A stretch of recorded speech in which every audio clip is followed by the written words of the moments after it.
బుల్డోజర్లకు అడ్డుపడండి. ఒక్కరి ఇల్లు కూలిస్తే అందరు తగులుతోంది తలుగుకోండి అట. ఇక ఎట్లా రెచ్చగొడుతుండు, ఒక్కరి ఇల్లు కూలిస్తే అందరు తగులుకోండి అని చెప్పి కేటీ రామారావు రెచ్చగొడుతుంది. అప్పుడు ఇప్పటిదాకా వీడియోలో చెప్పింది కేటీ రామారావే. ఎవరు అడ్డుకున్న నిర్దాక్షిణంగా అరెస్ట్ చేసేయండి, బుల్డోజర్లు పెట్టి కూల్చేయరని చెప్పిండు మంత్రున్నప్పుడు. ఈ ప్రజలారా మీ ఇల్లు కూల్చమని ఇప్పుడు ఇప్పుడు ఇప్పుడు కూల్చొద్దని చెప్పి అంటుండగా కూల్చమని ఆర్డర్ తీసుకొచ్చిందే కేటీ రామారావు. కూల్చాలని చెప్పిందే ఈయన. ఎట్టి పరిస్థితుల్లో ఉపేక్షించొద్దు, ఖతం చేయాలన్నాడు. ఇగో ఆర్బిఎక్స్ ను చెరిపేసి కేసీఆర్ అని రాయనట్టాడ. కేసీఆర్ అని రాయనట. ఆర్బిఎక్స్ చెరిపేసి కేసీఆర్ అని రాయనట్టాడ. ఏడవన్నాడా కేసీఆర్? ఏడున్నాడు? కాళేశ్వరం కాడ కూడా అదే రాద్దామా? కాళేశ్వరం కాడ కూడా కేసీఆర్ అనే రాద్దామా? మరి కుంగిన కాడ పోయిన కాడ అదే రాద్దామా? అన్నారం కాడ అదే రాద్దామా? కేసీఆర్ ఈ లంగ కథల కారణం అని రాయాలి. అవి రాయాలి. ఇక్కడనట ఒక్కరి ఇల్లు కూలిస్తే అందరు తలుక్కోండి అని కేటీ రామారావు అంటా ఉన్నాడు. అందరు తలుక్కోండి, ప్రభుత్వాన్ని మీద తిరగబడని అంటున్నాడు. అస్సలు బుల్డోజర్లు పెట్టి నిర్దాక్షిణ్యంగా కూల్చుమన్న కేటీ రామారావును అటెంకాలు వస్తే తరిమి కొట్టురి.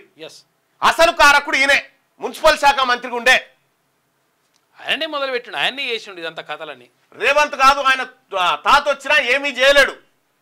మీ నాయన వెళ్తే కదా వాళ్ళకేం చేస్తాను. మీ తాతను పట్టుకరా లేకపోతే మూసీ మే లుటో ఢిల్లీ మే బాంటో అనేది కాంగ్రెస్ నినాదం అని చెప్పని అంటా ఉన్నాడు. ఇప్పుడు కాంగ్రెస్ అట మూసీలో దోపిడీ చేసి అలా ఇంకా రూపాయి ఖర్చు పెట్టలే, మూసీలో దోపిడీ చేసి ఢిల్లీకి పంపిస్తుందట. మీ నాయనేమో అంతర్ దోపిడీ చేసి నువ్వు మీ మామ మీరు అందరు బింకిరి. ఇంక నీకు ఏమని మాట్లాడతాడు? ఇంకా రాహుల్ గాంధీ ఎందుకు వస్తలేదు, ప్రియాంక గాంధీ వస్తుంది, మీ ఆయన ఎందుకు వస్తలేదు? గీనేమన్నాడు. ఇప్పుడు వాళ్ళంటే దేశం అంతా తిరగాలి వాళ్ళు, పాపం వేరే రాహుల్ గాంధీ ప్రియాంక గాంధీ గారు ఎందుకు వస్తలేరట ఈ మూసి కాడికి? మీ నాయన ఎందుకు వస్తలేడు ప్రతిపక్ష నాయకుడు? ఈ రాష్ట్రమే కదా ఇది, ఈ రాష్ట్రమే కదా. మీకు ఉన్నాడా? ఒక్కసారి చూపించాల్సిన అవసరం ఉంది. లేకపోతే ఉంటే ఆయన పలకరించేటోడు, మరి ఉన్నాడా? ఇంకేనా ఉన్నాడా? పెద్ద మనిషి మరి ఎక్కడికైనా పోయిండు, ఆయన తెలవాలి. ఎందుకంటే ఈ మరి ఉన్నడా లేదా అనేది తెలియకపోతే కూడా పరిశాన్, చాలా డేంజర్ అవుతుంది. అసలు ఏం జరిగింది? ఆయనతో ముసలోని ఏమన్నా వేసి వచ్చినవా? ఏం పడో ఇదో పరిశాన్, ఏమన్నా చేసి వచ్చినవా ముసలాయన్ని? పెద్ద మనిషిని ఏదో డౌట్ వస్తుంది. అసలు నేను రిక్వెస్ట్ చేస్తా ఉన్నా, ఆ గజ్వేల్ నియోజకవర్గ ప్రజల్ని ఒక్కసారి చూసిరారు. ఎందుకంటే మంచిది చూసిరారు, ఎందుకంటే కేటీ రామారావు మీద డౌట్ వస్తా ఉంది. ఎందుకంటే గడికి కేసీఆర్ అని పేరు రాసుకోరని చెప్తుండు. ఎందుకు రాసుకుంటారు? ఎప్పుడు రాసుకుంటారు? స్మారకం వచ్చినప్పుడు రాసుకుంటారు. కానీ ఇదేదో పొరపాటు జరుగుతా ఉంది. ఒక్కసారి ఎందుకైనా మంచిది పోయి చూడ్రి. గజ్వేల్ నియోజక ప్రజలారా, వరంగా మీ గజ్వేల్ నియోజకవర్గ ఎమ్మెల్యే పెద్ద మనిషి ఉన్నాడా లేడా? ఆయనతో ఎన్నడన్నా పోయి బొనిగ మీద చేయి పెట్టినా ఒక్కసారి చూసిరారు. ఎందుకైనా మంచి, ఎందుకంటే ఇది మంచి పీస్ కాదు, చాలా డేంజర్ పీస్ ఇది. తాటాకు సప్పులకు భయపడం. మూసీ ప్రాజెక్టు పరిధిలోని గోల్నాకలో పర్యటన చేస్తా ఉన్నట. గోల్నాకలో పర్యటన చేస్తే నిన్న జనం ఎగబడి అడ్డుకున్నారు. ఈయనని బుద్ధి లేకుండా ఇంకా అడ్డుకొని ఎక్కడికక్కడ ఇంకా సిగ్గు లేకుండా వచ్చినావని చెప్పి. ఎందుకు వచ్చినావయ్యా నువ్వు ఇక మంచిగా ఏం కారణం చేతి వచ్చినావయ్యా అని అడుగున్నారు కేటీఆర్.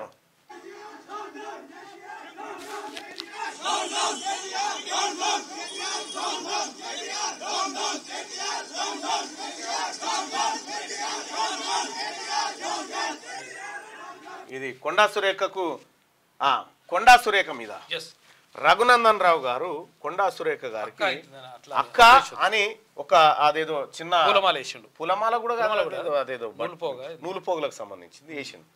అక్క అనేస్తే ఈ KT Ramarao BRS party KD media ఇలా కళ్యాణ లక్ష్మి గారు అని చెప్పి రాసిరాలు. చూసుకోగా చెప్పు తీసుకొని కొట్టద్దు వాళ్ళని. ఇప్పుడు మీ వాళ్ళకి ఇచ్చినప్పుడు గట్లే అంటుండొచ్చునా? ఇప్పుడు కవిత గారికి ఎంతో మంది వేస్తా ఉంటారు. ఇప్పుడు కేటీ రామారావు గారికి ఎంతో మంది మహిళలు వేస్తా ఉంటారు. అంటలేనా మరి? గింత దిగజారుడా, గింత నీతి తప్పిన కార్యక్రమాల ఓ మహిళా మంత్రిని పట్టుకొని సిగ్గుండాలి కదా మాట్లాడడానికి. రఘునందన్ రావు గారు క్లియర్గా చెప్పిండు, ఆయన నాకు అక్క ఉద్దేశంతో నేను వేసిన దీన్ని ఇట్లా. ఆమె రాజకీయం మొదలు పెట్టినప్పుడు ఆడున్నావా నువ్వు? ఉన్నావా ఇంతకు? ఆమె త్యాగం చేసి మంత్రి పదవులు ఇసిరి కొట్టినప్పుడు నువ్వు యాన్నో సిప్పలు కడుక్కుంటున్నావు. ఇదంతా తయారు చేసి పెడుతూ ఇగో ఇట్లుంటది అన్నట్టు కేటీ రామారావు కేడీ మీడియా.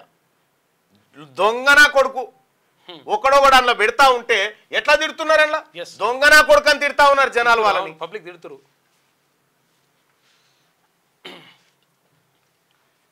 ఇగో మళ్ళా 1000 ఏనుగులు తిన్న రాబందు అట నేను మారిపోయినా అని ముచ్చట పెడతా ఉంది. ఇక శాంతి చర్చలకు దిగిందట. క్యూ న్యూస్ ఛానల్లో పనిచేయటకు అనుభవం గల సీనియర్ వీడియో ఎడిటర్స్ కావాలను సంప్రదించవలసిన నెంబర్ 8688926084. qnewsads@gmail.com ను సంప్రదించండి. లైక్ చేయండి.